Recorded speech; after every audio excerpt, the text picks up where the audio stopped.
তিন দুগুণে ছয় এই উপন্যাসটার এই পর্বটা আমার মন কেড়ে নিয়েছে।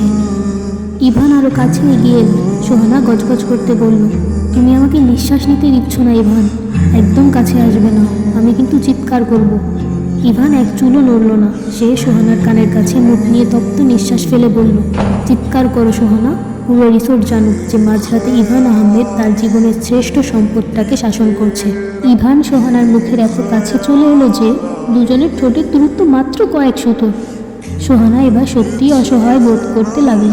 তার শরীর কাঁপছে, বুকের ভেতর ধূপকুনি নিজের কানেই ড্রামের রোলের মতো বাজছে। সে মিনমিন করে বলল, তোমার সমস্যা কি? তুমি এখন কি চাইছো? দূরে থাকো ইভান আহমেদ। সোহানা আবেশের আর ভয়ের চোখ দুটো শক্ত করে বন্ধ করে নিল। সে ভাবলো হয়তো এখনই কিছু একটা ঘটে যাবে, কিন্তু ইভান হঠাৎ একটা শয়তানি হাসি দিয়ে একটু দূরে সরে দাঁড়ালো। সোহানা চোখ খুলে দেখলো ইভান ওর দিকে তাকিয়ে অদ্ভুত এক মায়া হাসছে।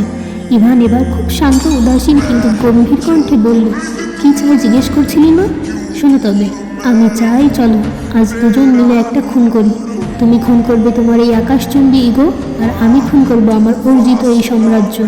আর এই খুনের দায়ে আমাদের সাজা হোক আমৃত্যু এক কারাবাস, যেখানে জেলের নাম হবে আমাদের সংসার। ইভানের কণ্ঠস্বর এবার কাব্যিক হয়ে উঠল। সে সোহানার একটা হাত নিজের হাতের মুঠোয় নিয়ে বলল, সোহানা, আমি চাই তুমি আমার নামে 3 কবুল পড়ো। ইহকাল পরকাল যতকাল এই মহাবিশ্বে আছে, সবকালে তোমার সাথে আমার একটা দীর্ঘস্থায়ী বসত হোক। আমার নামে তোমার হাতে সোনালি চুড়ি, আর আমার নামে তোমার নাকে ওই হীরের নাকফুলটা জল হয়ে ওঠার অধিকার কেবল আমার হোক। আর তোমাকে ছোঁয়ার তোমার ওই অভিমানী মনটাকে আগলে রাখার বৈধতাটুকু শুধু আমার হোক। যারা যারা পুরো গল্পটা পড়তে চাও তারা ফেসবুক পেজ যে অনিমাতে ফলো দাও, ওইখানেই আপলোড করা হবে পুরো গল্পটা।